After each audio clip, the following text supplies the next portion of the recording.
Hey Sandra, quick question. Tell me about yourself. Oh no, Oh no? my brain just left the room. Your brain left the room? Yes, I know my name, I know where I'm from, I know my life, but when someone asks me in English, nothing. That feeling is very common. It feels terrible. I know, because the question sounds simple. Tell me about yourself. But inside your head, it feels huge. Should I talk about my job, my city, my hobbies, my family, my goals? Should I tell my whole life story? Please don't. Okay, good. We only have one video. Perfect. So where do I start? Start small. Small is good. I like small. Good. When someone says, tell me about yourself, they are not asking for your whole life. They're opening a conversation. So I only need to open the door. Exactly. One small sentence opens the door. Okay. Hi, I'm Sandra. Great. That's it? That's the first door. A very small door. Yes, but it works. Now add one simple detail. I'm from Italy. Nice. Hi, I'm Sandra. I'm from Italy. Good. Now it sounds like a real beginning. But what if the other person just looks at me? Then we add one more detail. Okay, I live in Canada now. Perfect. Hi, I'm Sandra. I'm from Italy, but I live in Canada now. Much better. That already feels more natural. Yes, because now the person can ask, oh, why Canada? Or how long have you lived there? So I'm not just giving information. Right. You are giving the conversation somewhere to go. That is the part I usually miss. Most learners miss this. They give correct answers, but the answers are too closed. Closed? Like this. Tell me about yourself. I'm Sandra. Where are you from? Italy. What do you do? I work. Nothing is wrong, but the conversation feels heavy. Yes, it sounds like I'm answering questions at the airport. Exactly. Passport, please? Name, country, job, next. That is not a conversation. Right. A conversation needs small details. So what should I do instead? Answer, add one detail, ask back. Answer, add one detail, ask back. That's it. That is easier than a big speech. Much easier. Let's try again. Tell me about yourself. Sure. I'm Sandra. I'm from Italy, but I live in Canada now. I work in customer service, so I talk to different people every day. What about you? That sounds like a real conversation. And I didn't use difficult English. Exactly. Natural English is not always advanced English. Natural English is connected English. Connected English. Yes, your sentences connect to real life. Can I add something about my free time too? Of course. In my free time, I like coffee shops, movies, and learning new things. Very Sandra. Very Sandra. Now your answer has personality. That feels better. Let's make it even more useful. When you talk about yourself, you can use 5 small pieces. 5? Your name, where you are from or where you live, what you do, one thing about your daily life or interests, and one goal. That is not too much. No, it gives you a path. So my answer could be, hi, I'm Sandra. I'm from Italy, but I live in Canada now. I work in customer service, so I talk to different people every day. In my free time, I like coffee shops, movies, and learning new things. I'm learning English because I want to speak with more confidence. That was clear, simple, and human. Human is good. Very good. But I have one problem. What problem? In real life, I still freeze. That makes sense. I can practice here, but when someone is really looking at me, I panic. Then you need a rescue sentence. A rescue sentence? Yes, something you can say when you need 1 second to think. Give me one. Sure, where should I start? Sure, where should I start? Good. That sounds natural. It is, and it gives your brain a moment. Tell me about yourself. Sure, where should I start? Nice. You didn't freeze. Exactly. What else can I say? That's a good question. That's a good question. Or, let me think for a second. Let me think for a second. Use one of them. Not all three? Please no. That's a good question. Let me think. Where should I start? That sounds like your brain came back and brought too much luggage. Okay, one rescue sentence. Exactly. Now let's use this in real situations. Let's imagine the first situation. You are in an online English class. I already feel nervous. That is okay. The teacher says, Sandra, can you tell us a little about yourself? A little. I like that.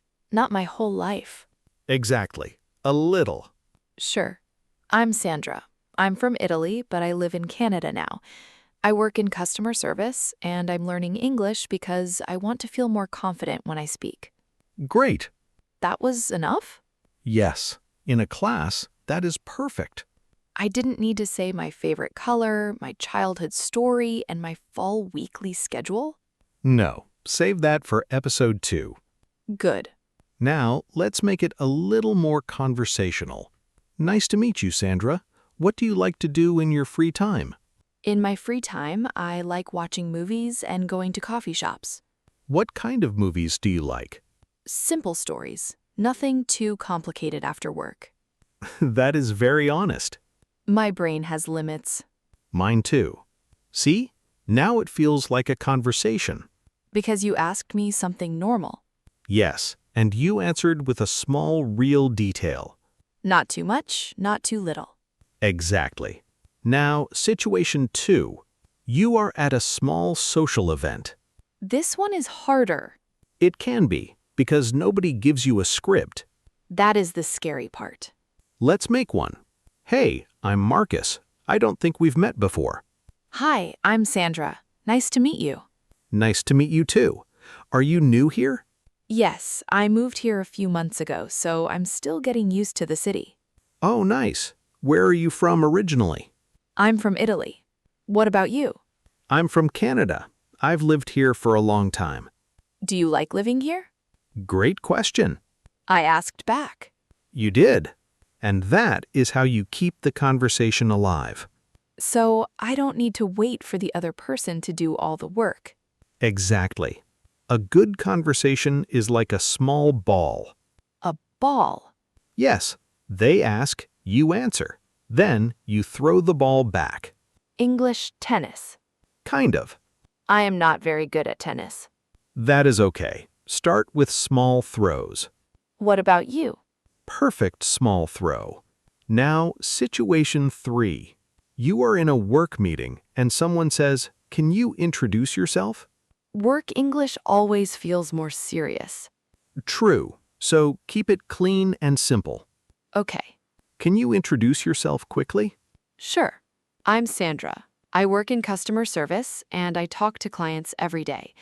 I'm improving my English because I want to communicate more clearly at work. Excellent. Not too casual. No, that was professional and natural. Good. At work, you do not need to be funny. That is good news. That is good news. You only need to be clear. So the answer changes with the situation. Exactly. In class, you can be friendly. At a social event, you can be more personal. At work, you can be clear and professional. That makes sense. Now let's talk about one common mistake. Grammar mistake? Not exactly. The mistake is trying to sound too impressive. Oh, I know this. What happens? Greetings. I am Sandra, a highly motivated human with many personal characteristics. A highly motivated human? I panicked. I could tell. That sounds terrible, right? It sounds unnatural. Simple is better. Hi, I'm Sandra. I'm from Italy and I work in customer service. Much better. Simple wins. Simple wins, especially when you are nervous. What about age? You can say it if you want, but you don't have to. And if I say it? Say, I'm 25, or I'm 25 years old. Not I have 25 years. Right. My age is not something I own in English. Exactly. You are 25. You don't have 25. English is funny sometimes. It is. Now, let's build 3 answers you can actually use. Real answers? Real answers. First, a short answer. Hi, I'm Sandra. I'm from Italy and I work in customer service. Good. Second, a natural answer. Hi, I'm Sandra. I'm from Italy, but I live in Canada now. I work in customer service, and in my free time, I like movies and coffee shops. Nice. Third, a conversation answer. Hi, I'm Sandra. I'm from Italy, but I live in Canada now. I work in customer service, and I'm learning English because I want to speak with more confidence. What about you? That one opens the conversation. I like that one. Me too. Now let's practice it in a real conversation from beginning to end. Before the full conversation, let's do one quick practice. What kind of practice? Shadow practice. What does that mean? When you hear a sentence, say it with us, not after us. With us. At the same time? Yes. Your voice can be quiet. That is okay. The goal is to help your mouth and brain react faster. So I'm not only listening. Exactly. You are training. Let's do it. Hi, I'm Sandra. Hi, I'm Sandra. I'm from Italy, but I live in Canada now. I'm from Italy, but I live in Canada now. I work in customer service. I work in customer service. In my free time, I like watching movies. In my free time, I like watching movies. I'm learning English because I want to speak with more confidence. I'm learning English because I want to speak with more confidence. What about you? What about you? Good. That felt useful. It is. Now let's put everything inside a real conversation. Okay, real conversation. Imagine Sandra is at a small event. She does not know many people. Marcus walks over and starts talking. Hi, I'm Marcus. I don't think we've met before. Hi, I'm Sandra. Nice to meet you. Nice to meet you too, Sandra. Are you new here? Yes, I moved here a few months ago. I'm still getting used to the city. Oh, nice. Where are you from originally? I'm from Italy, but I live in Canada now. That's interesting. What brought you here? Work, mostly. I work in customer service, and I talk to different people every day. That sounds like a lot of communication. It is, and that is why I'm learning English. I want to feel more confident when I speak. That makes sense. What about you? What do you do? I work in education. I help people learn practical English for real situations. That is perfect. I need practical English. Then you're in the right conversation. Good. What do you like to do in your free time? I like coffee shops, movies, and learning new things. But after work, sometimes I just want quiet. I understand that. Really? Yes, people think teachers want to talk all day, but sometimes we want silence too. Good. So it's not just me. Not just you. And by the way, you just had a full conversation. I did? Yes. I introduced myself. I said where I'm from. I talked about work. You added a reason for learning English. And I asked questions back. That was the key. It felt natural because I wasn't trying to give a speech. Exactly. A conversation is not a speech. I need to remember that. Remember this instead. Start small. Add one real detail. Ask something back. Start small, add one real detail, ask something back. That is enough to begin. And if I freeze? Use a rescue sentence. Sure. Where should I start? Good. That's a good question. Good. Let me think for a second. Perfect. I feel safer now. That is the goal. Not perfect English, safer English. Safer English? English that gives you something to say when you feel nervous. I like that. Now let's do a final review, but quickly. Not like a test, right? Not like a test, like a reminder. Good. When someone says, "Tell me about yourself," you can say your name. Hi, I'm Sandra. You can say where you're from. I'm from Italy, but I live in Canada now. You can say what you do. I work in customer service. You can add one personal detail. In my free time, I like watching movies. You can say your goal. I'm learning English because I want to speak more confident. And then, Ask back. What about you? perfect. That feels much easier now. Because now the question is smaller. Tell me about yourself does not mean tell me everything. It means open the door. Exactly. One simple sentence at a time. Yes. Now it's your turn. Write your self-introduction in the comments. You can use this structure. Hi, I'm from, I work in, or I'm studying.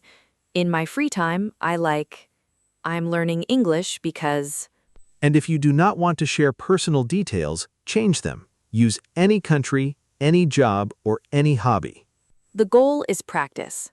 Also, tell us this. What is harder for you? Starting a conversation or keeping it going? Write starting or keeping it going in the comments. Because today we practiced how to start talking about yourself. But the next step is keeping the conversation alive. That is hard too. Yes, and we can practice that next. So today, remember, you do not need a perfect answer. You need a simple beginning. Your name, Your place.